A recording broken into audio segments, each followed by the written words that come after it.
Corona महामारी के प्रति कोई भी लापरवाही न बरतें। जब तक आवश्यक न हो घर से बाहर न निकलें और इन आसान उपायों का पालन करें। मास्क लगाएं, 2 गज की सुरक्षित दूरी बनाए रखें, बार बार हाथ धोएं और चेहरा साफ रखें। कोविड से संबंधित जानकारी और मार्गदर्शन के लिए राष्ट्रीय हेल्पलाइन काम कर रही हैं। इनके नंबर हैं 011-2397-8046 और 1075।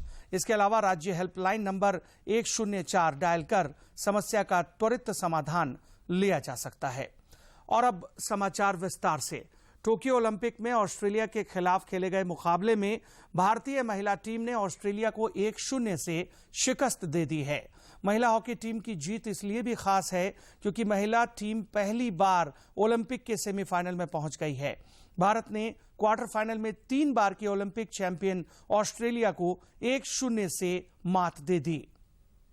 महिलाओं ने की थी, आज उनके परिणाम हमें दिख रहे हैं। पिछले लगातार 4 साल से ये टीम कोशिश करती रही है आगे बढ़ने की और जिस तरह से आज ऑस्ट्रेलिया को हराया है। शुरुआत में ही भारत ने बढ़त बना ली थी, भारत को पेनल्टी कॉर्नर मिला जिस पर गुरजीत कौर ने गोल करने में कामयाबी पाई और उसके बाद जिस तरह से इंडियन टीम ने डिफेंड किया है, कई मौके बनाए भारतीय टीम ने, हालांकि उसके बाद उनको कामयाबी नहीं मिली। लेकिन वहीं से ऑस्ट्रेलिया की तरफ से भी लगातार अटैक होते रहे। भारतीय डिफेंडर्स ने बहुत अच्छा प्रदर्शन किया। भारतीय गोलकीपर सविता पूरी तरह से एक्टिव नजर आई और जी हाँ, इस तरह से इस मुकाबले को भारतीय टीम जीतने में कामयाब रही। तो एक अहम कामयाबी यहां पर और इतिहास रच दिया है। आपको बता दूं कि 1980 के ओलंपिक्स में भारतीय टीम 4थे स्थान पर रही थी और उसके बाद हमने रियो ओलंपिक्स के लिए क्वालिफाई किया था। लेकिन कई कदम आगे बढ़ते हुए यहां पर हमने टोक्यो ओलंपिक्स के लिए न केवल क्वालिफाई किया, क्वार्टर फाइनल में जगह बनाई भारतीय टीम ने। उन परिस्थितियों में बनाई जो बहुत मुश्किल थी। उसके बाद क्वार्टर फाइनल में ऑस्ट्रेलिया के साथ सामना था। ऑस्ट्रेलिया की टीम को यहां पर मात देने के बाद आज भारतीय टीम सेमीफाइनल में पहुंचने में कामयाब रही है। बेहद अहम कामयाबी, बड़ी कामयाबी इन लड़कियों की, जिस तरह से ये लगातार मेहनत करती रही हैं। इस ओलंपिक से पहले 8 खिलाड़ी हमारी टीम की ऐसी थी जिन्होंने अभी तक ओलंपिक्स में हिस्सा नहीं लिया था और जिस तरह का प्रदर्शन यहां पर एक्सपीरियंस और यूथ का देखने को मिला, शोएब मरीन की जो रणनीति थी उसको कारगर तरीके से भारतीय महिलाओं ने आज मैदान पर उतारा और इस मुकाबले को जीतने में कामयाब रही। बेहद अहम खुशी का पल। सभी देशवासियों को बधाई, आपको भी बधाई और यकीनन खुशी का संचार कह सकते हैं कि रुक नहीं रहा है। इधर केंद्रीय खेल मंत्री अनुराग ठाकुर ने महिला हॉकी टीम की जीत पर बधाई दी है। और अब अनुराग ठाकुर जो कि केंद्रीय सूचना और प्रसारण मंत्री हैं और खेल मंत्री हैं, उनका ये ट्वीट आया है। Splendid performance, women's hockey Team India is scripting history with every move at Tokyo 2020. We are into the semi-finals of the Olympics for the first time, beating Australia. 130 crore Indians to the women's hockey team. We are right behind you. तो ये एक उत्साह से भरा हुआ और भारतीय hockey team को बैक करता हुआ, उनका उत्साहवर्धन करता हुआ अनुराग ठाकुर का ये ट्वीट। पीवी संधू जी ने जो कांस्य पदक जीता, उससे पहले मीराबाई चानू जी ने जीता, लवलीना ने शानदार प्रदर्शन किया। तो उम्मीदें भारत की ओर बंधी हैं और मुझे खुशी इस बात की है कि भारत की बेटियों ने अब तक 2 मेडल जीतकर दिखाए हैं। मुख्यमंत्री हेमंत सोरेन ने भी टोक्यो ओलंपिक में भारत की महिला हॉकी टीम द्वारा ऑस्ट्रेलिया को परास्त कर सेमीफाइनल में पहुंचने पर बधाई और शुभकामनाएं दी हैं। मुख्यमंत्री ने अपने ट्वीट संदेश में कहा है कि ओलंपिक में पहली बार सेमीफाइनल में प्रवेश कर देश की बेटियों ने इतिहास रच दिया है। इधर राज्य के पूर्व खेल मंत्री सुदेश कुमार महतो ने भी महिला हॉकी टीम की जीत पर बधाई दी है। झारखंड के हॉकी के अध्यक्ष भोलानाथ सिंह ने भी टोक्यो ओलंपिक में भारतीय महिला हॉकी टीम की जीत पर बधाई दी है। श्री सिंह ने अपने बधाई के संदेश में कहा है कि भारतीय महिला हॉकी टीम की जीत में झारखंड के खिलाड़ियों का भी अहम योगदान रहा। इस जीत के विषय में जितनी भी तारीफ की जाए, जितनी भी प्रशंसा की जाए, जितनी बोला जाए, वो आज कम होगा। मेरे ख्याल से इस सदी का एक शानदार जीत है। हमारे बेटियों ने, भारत की बेटियों ने हॉकी में कमाल कर दिया, एक इतिहास रच दिया और मेरे तरफ से भारतीय हॉकी महिला टीम को दिल से बधाई, बहुत बहुत बधाई। भारतीय महिला हॉकी टीम की जीत पर पूर्व हॉकी खिलाड़ी अंशुता लकड़ा ने डीडी न्यूज से बातचीत में बधाई दी है। इधर टोक्यो ओलंपिक में डिस्कस थ्रो के मुकाबले आज शाम 4:30 बजे कमलप्रीत कौर फाइनल मैच में अपनी चुनौती पेश करेंगी। इससे पहले क्वालिफिकेशन राउंड में उन्होंने 64 मीटर चक्का फेंककर दूसरा स्थान हासिल किया था।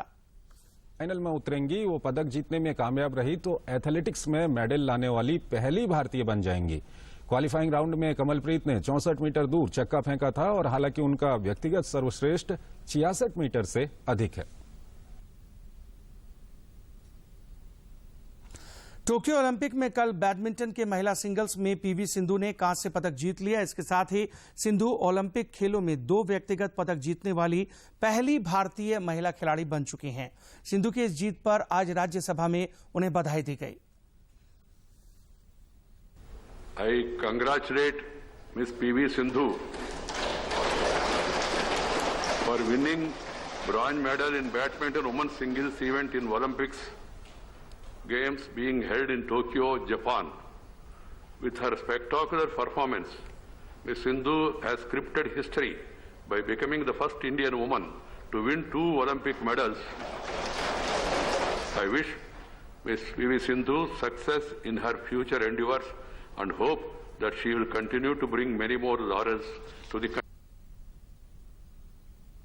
प्रधानमंत्री नरेंद्र मोदी आज वर्चुअल माध्यम से विशेष डिजिटल भुगतान व्यवस्था ई रूपी की शुरुआत करने जा रहे हैं। ई रूपी डिजिटल भुगतान की नकदी रहित और स्पर्श मुक्त व्यवस्था है। इससे डिजिटल क्यूआर कोड या एसएमएस से प्राप्त ई वाउचर के माध्यम से भुगतान किया जा सकेगा। प्रधानमंत्री नरेंद्र मोदी आज वीडियो कॉन्फ्रेंसिंग के जरिए से ई रूपी लॉन्च करेंगे। ये व्यक्ति विशिष्ट और उद्देश्य विशिष्ट डिजिटल पेमेंट सोल्यूशन है। ई रूपी डिजिटल भुगतान के लिए एक कैशलेस और संपर्क रहित माध्यम है। ये क्यूआर कोड या एसएमएस स्ट्रिंग आधारित ई वाउचर है जिसे लाभार्थियों के मोबाइल पर पहुंचाया जाता है। इस निर्बाध एकमुश्त भुगतान व्यवस्था के उपयोगकर्ता अपने सेवा प्रदाता के केंद्र पर कार्ड, डिजिटल भुगतान ऐप या इंटरनेट बैंकिंग एक्सेस के बगैर ही वाउचर की राशि को प्राप्त करने में सक्षम होंगे। इसे national payments corporation of India ने अपने यूपीआई प्लेटफॉर्म पर वित्तीय सेवा विभाग, स्वास्थ्य एवं परिवार कल्याण मंत्रालय और राष्ट्रीय स्वास्थ्य प्राधिकरण के सहयोग से विकसित किया है। ये डिजिटल पेमेंट सोल्यूशन कल्याणकारी सेवाओं की भ्रष्टाचार मुक्त आपूर्ति सुनिश्चित करने की दिशा में एक क्रांतिकारी पहल साबित होगा। प्रधानमंत्री का जोर हमेशा से ही डिजिटल पहलों को व्यापक प्रोत्साहन देने पर रहा है। प्रधानमंत्री नरेंद्र मोदी कल गुजरात में वीडियो कॉन्फ्रेंसिंग के माध्यम से प्रधानमंत्री गरीब कल्याण अन्न योजना के लाभार्थियों से बातचीत करेंगे। इस योजना के बारे में जागरूकता लाने के लिए राज्य में जन भागीदारी कार्यक्रम शुरू किया जा रहा है। और प्रधानमंत्री नरेंद्र मोदी कल गुजरात में वीडियो कॉन्फ्रेंसिंग के जरिए प्रधानमंत्री गरीब कल्याण अन्न योजना के लाभार्थियों से बातचीत करेंगे। इस योजना के बारे में जागरूकता लाने के लिए राज्य में जन भागीदारी कार्यक्रम शुरू किया जा रहा है। गुजरात के मुख्यमंत्री और उप मुख्यमंत्री भी इस मौके पर मौजूद रहेंगे। प्रधानमंत्री गरीब कल्याण अन्न योजना खाद्य सुरक्षा कार्यक्रम है जिसे प्रधानमंत्री ने कोविड महामारी का आर्थिक दुष्प्रभाव कम करने के मकसद से शुरू किया था। इस योजना में राष्ट्रीय खाद्य सुरक्षा अधिनियम के तहत आने वाले सभी लाभार्थियों को प्रति व्यक्ति 5 किलोग्राम अतिरिक्त अनाज दिया जाता है। कोरोना काल में देश के गरीब और जरूरतमंद नागरिकों तक पोषण युक्त खाद्य की आपूर्ति सुनिश्चित कर भोजन की व्यवस्था कराने के लिए शुरू की गई प्रधानमंत्री गरीब कल्याण अन्न योजना की संयुक्त राष्ट्र संघ के विश्व खाद्य कार्यक्रम ने तारीफ की है।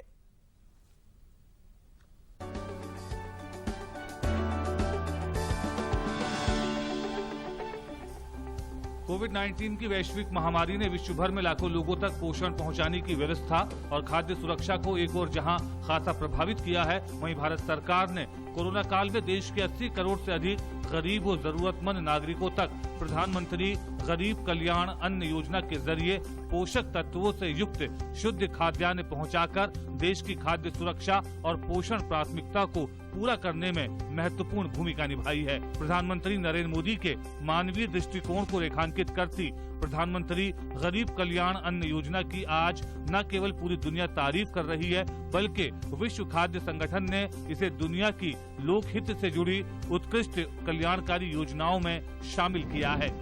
I think India is far ahead in many fronts. That's why I point out the world can learn from India, and India can set an example going forward as well. Number one, by law, you have made a provision in India to have access to food to everyone, and this massive public distribution system which covers over 800 million people. देश की गरीब आबादी तक संतुलित खाद्य की उपलब्धता सुनिश्चित कराने के लिए प्रधानमंत्री नरेंद्र मोदी के जहन में हमेशा से खाद्य सुरक्षा, पोषण और टिकाऊ विकास का लक्ष्य प्रमुख रूप से रहा है। इसकी पुष्टि भारत सरकार द्वारा बीते कुछ वर्षों में उठाए गए विभिन्न राष्ट्रीय कानूनी कदम और योजनाओं से पता चलती है।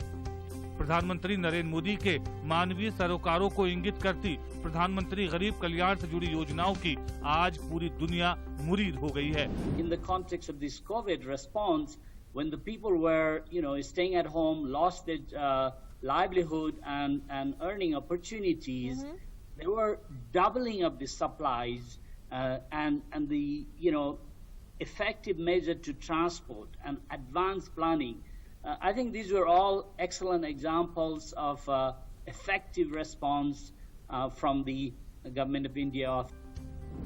कोरोना की वैश्विक महामारी के दौरान भारत सरकार ने देश के सभी राज्यों तक निर्बाध खाद्यान्न की आपूर्ति सुनिश्चित कराने के लिए सड़क, रेल, जल और हवाई मार्गों के जरिए लगातार काम किया है, जिसकी बदौलत देश का कोई भी नागरिक भूखा नहीं रहा। कोरोना वायरस महामारी को काबू करने के सार्थक प्रयासों के बीच भारत सरकार ने ये सुनिश्चित करने के लिए भी ठोस कदम उठाए हैं कि देश में खाद्य सुरक्षा एवं पोषण सेवा प्रभावित नहीं हो और मजदूर, दिहाड़ी कामगार, महिलाएं, गरीब, वरिष्ठ नागरिक व जरूरतमंदों तक आवश्यक मदद समय रहते पहुंचती रहे। कोरोना काल में एक और जहां दुनिया भर के देशों के सामने गरीब और जरूरतमंद लोगों तक खाद्य और राशन सामग्री पहुंचाना एक चुनौती बना रहा, वहीं दूसरी ओर भारत सरकार ने प्रधानमंत्री गरीब कल्याण अन्न योजना शुरू कर देश के तकरीबन 80 करोड़ से भी अधिक जरूरतमंद लोगों तक खाद्य और राशन सामग्री की डोर स्टेप डिलीवरी करने का महत्वपूर्ण कार्य हुआ।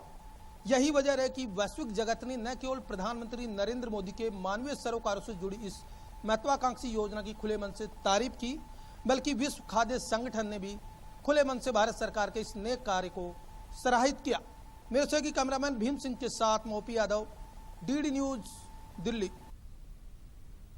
सरायकेला खरसावां जिले में महिला समितियों के द्वारा संचालित सरकारी पीडीएस दुकानों से कोरोना काल में जहां कमजोर तबकों को प्रधानमंत्री गरीब कल्याण अन्न योजना के तहत मुफ्त राशन दिया जा रहा है, वहीं यह महिला सशक्तिकरण की नजीर भी पेश कर रहा है।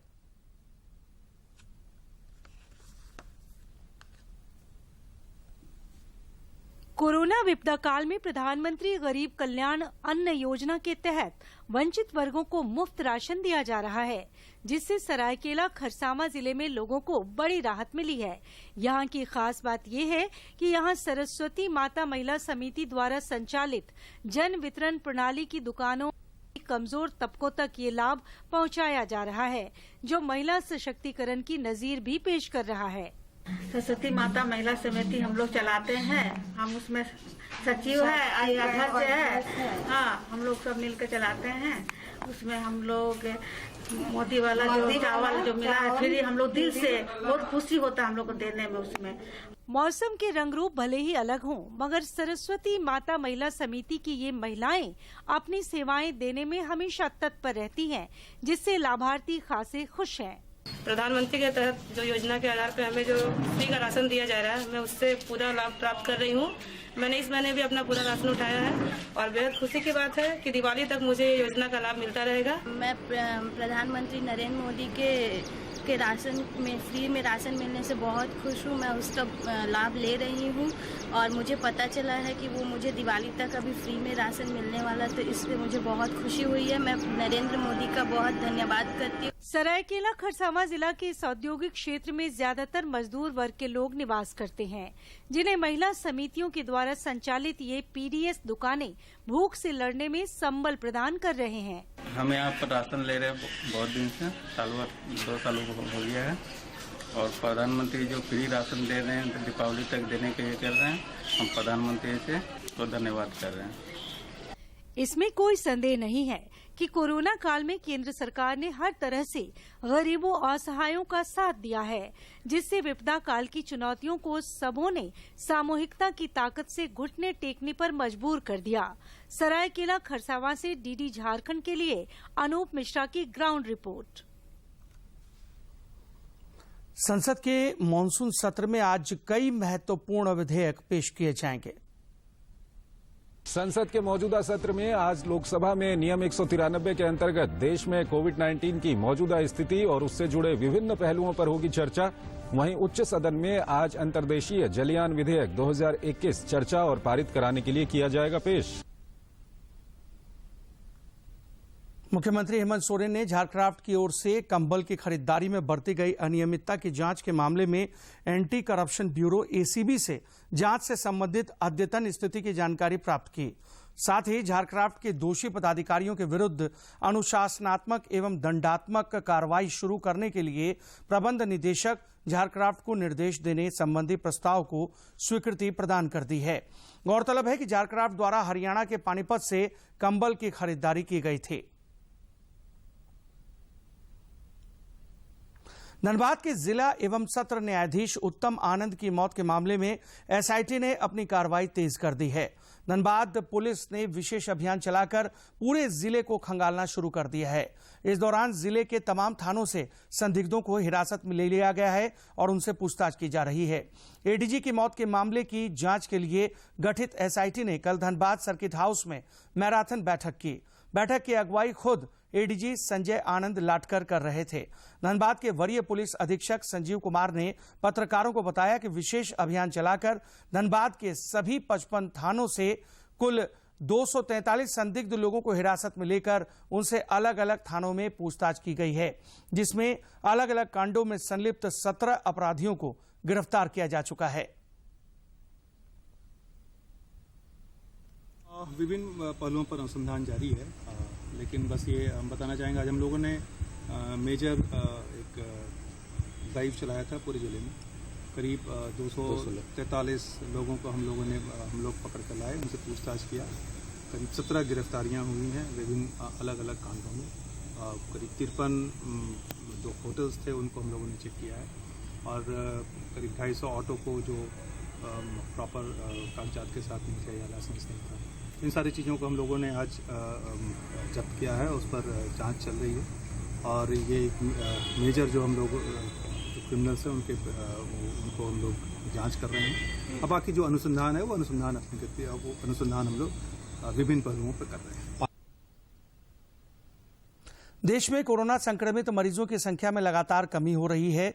केंद्रीय स्वास्थ्य मंत्रालय के अनुसार पिछले 24 घंटे के दौरान देश भर में कोविड-19 के 40,134 मरीज मिले हैं। वहीं कल 36,946 रोगी स्वस्थ हुए। इसके साथ ही देश में कोरोना से स्वस्थ होने वालों की संख्या बढ़कर 3,08,57,467 हो गई है। मंत्रालय के अनुसार देश में कोविड के सक्रिय मरीजों की संख्या 4,13,718 रह गई है। इधर झारखंड में भी कोरोना के दैनिक मामलों में लगातार कमी आ रही है। स्वास्थ्य विभाग के अनुसार पिछले 24 घंटे के दौरान राज्य में 27 नए कोरोना संक्रमितों की पहचान की गई है, जबकि 24 स्वस्थ हो गए हैं। वहीं एक मरीज की मौत हुई है। प्रदेश में सक्रिय मरीजों की संख्या घटकर 254 रह गई है और रिकवरी रेट बढ़कर 98.44% हो गई है।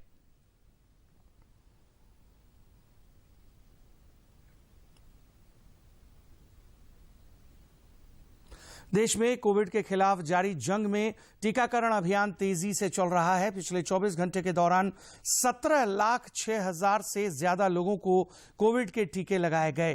केंद्रीय स्वास्थ्य मंत्रालय के अनुसार देश भर में अब तक 47 करोड़ 22 लाख से ज्यादा लोगों को कोविड के टीके लगाए जा चुके हैं।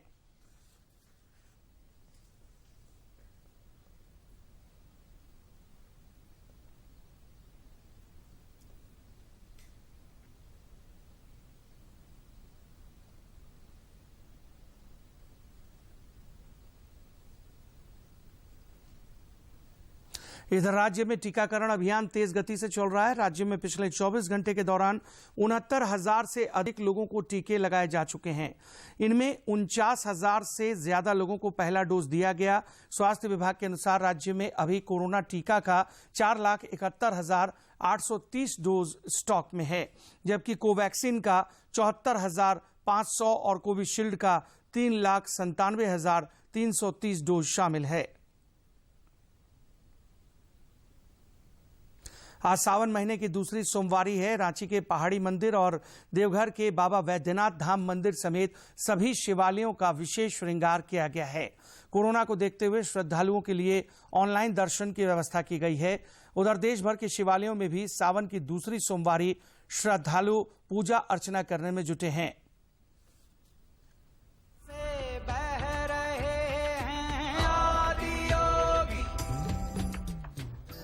बोल शंकरा तेरी क्या ही बात है, दूर होके भी तू साथ है, ओ दूर होके भी तू साथ है।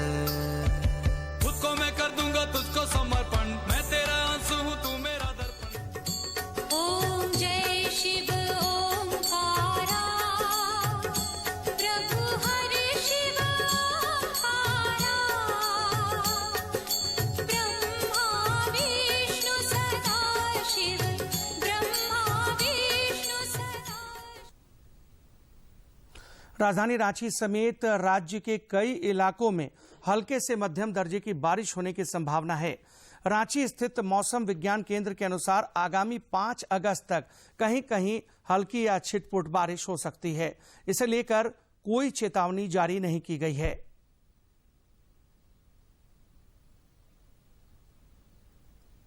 इस बीच पिछले दिनों झारखंड में हुई लगातार बारिश ने किसानों के चेहरे पर खुशी ला दी है।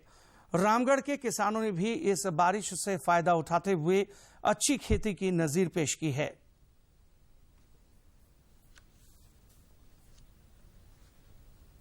राज्य में पिछले 4-5 दिनों से हो रही अच्छी बारिश का फायदा उठा रामगढ़ के किसान धान की रोपनी के काम को अंतिम रूप देने में जुटे हैं। रामगढ़ कृषि विज्ञान केंद्र के प्रमुख वैज्ञानिक डॉक्टर दुष्यंत कुमार राघव का मानना है कि 15 अगस्त से पहले धान की रोपाई पूरी कर लेने से उपज अच्छी होती है। पिछले 3 दिनों से ये बहुत अच्छी बारिश हो रही है। रामगढ़ जिले के किसान भाइयों से मेरा ये निवेदन है कि अपनी रोपाई का कार्य अति शीघ्र पूरा करें, क्योंकि 15 अगस्त से पहले रोपाई अगर पूरी कर लेंगे तो धान की उपज पर कम प्रभाव पड़ता है। इसलिए वो प्रयास करें कि इस पानी को खेत में भर के पानी को बाहर न जाने दें और रोपनी का काम अति शीघ्र पूरा करें। इजराइल से कृषि की नई तकनीक और आधुनिक खेती का प्रशिक्षण लेकर लौटे किसान उत्तम कुशवाहा का कहना है कि समय पर धान की रोपनी से उत्पादन अच्छा होगा और किसान आर्थिक रूप से आत्मनिर्भर होंगे। आज जो 2-3 दिन से लगातार जो बारिश हो रहा है, इससे किसानों को अच्छा फायदा होगा, जिससे वो अच्छी तरह से धान का रोपाई कर लेंगे। साथ ही वो बीच में भी पानी और पड़ना चाहिए, जिससे पानी पड़ेगा तो धान का जो उत्पादन है अच्छा होगा, जिससे किसान खुश होंगे और आत्मनिर्भर भी होंगे। लगातार बारिश जैसे आपदा को रामगढ़ के किसानों ने अवसर में बदलकर अच्छी खेती की नजीर पेश की है और ये उम्मीद की जा रही है कि इस वर्ष उपज भी अच्छी होगी। रामगढ़ से के तिवारी की रिपोर्ट। विश्व स्तनपान जागरूकता सप्ताह मनाया जा रहा है। स्तनपान मां और शिशु के स्वास्थ्य के लिए बेहद जरूरी है। आइए समझते हैं कि स्तनपान का क्या महत्व है।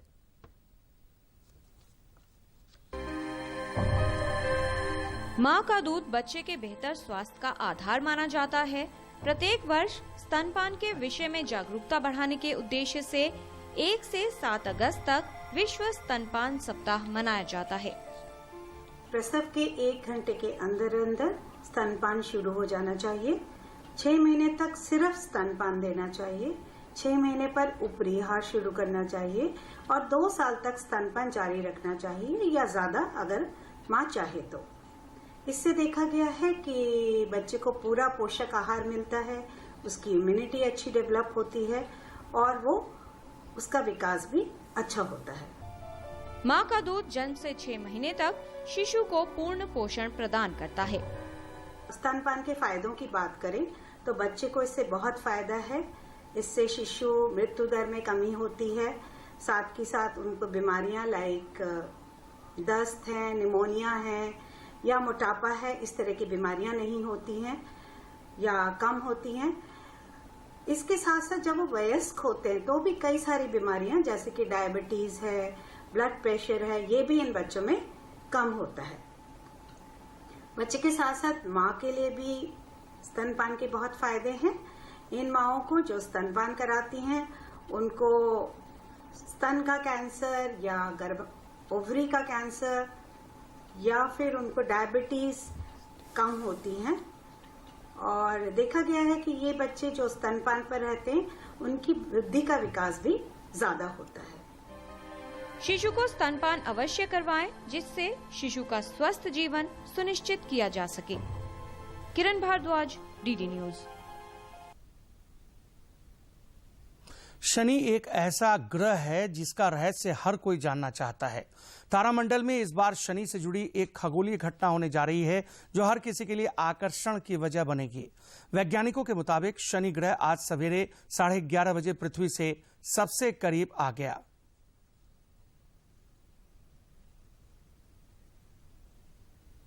रांची में एक ऐसा स्कूल है जो कोरोना काल में भी कभी बंद नहीं हुआ। एक सरकारी विद्यालय के परिसर में गांव के बच्चे हर दिन स्मार्ट क्लास में 2-2 घंटे की ट्यूशन कर रहे हैं। रांची जिले के ओरमांझी प्रखंड अंतर्गत आरा केरब गांव स्थित एक सरकारी विद्यालय में कोरोना काल के बावजूद बच्चों का पठन पाठन लगातार जारी रहा है।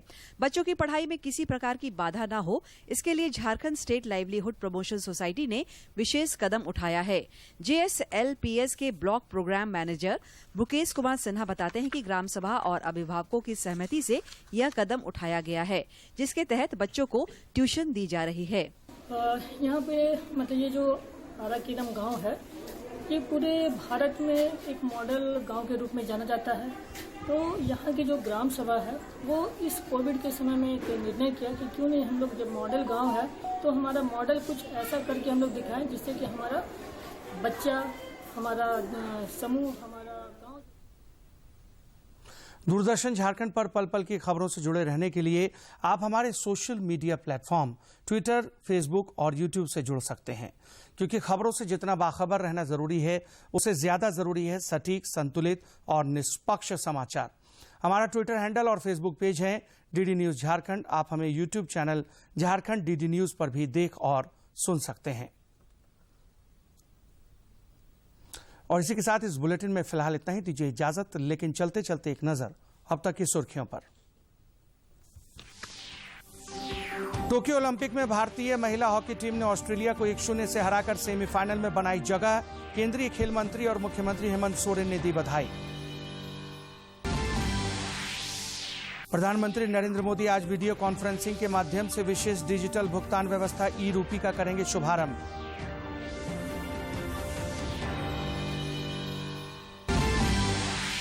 मुख्यमंत्री हेमंत सोरेन ने झारक्राफ्ट कंबल घोटाले में दोषी पदाधिकारियों के खिलाफ दंडात्मक कार्रवाई का दिया निर्देश।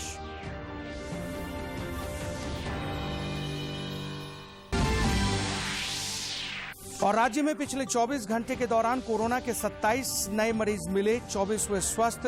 सक्रिय मरीजों की संख्या घटकर हुई 254।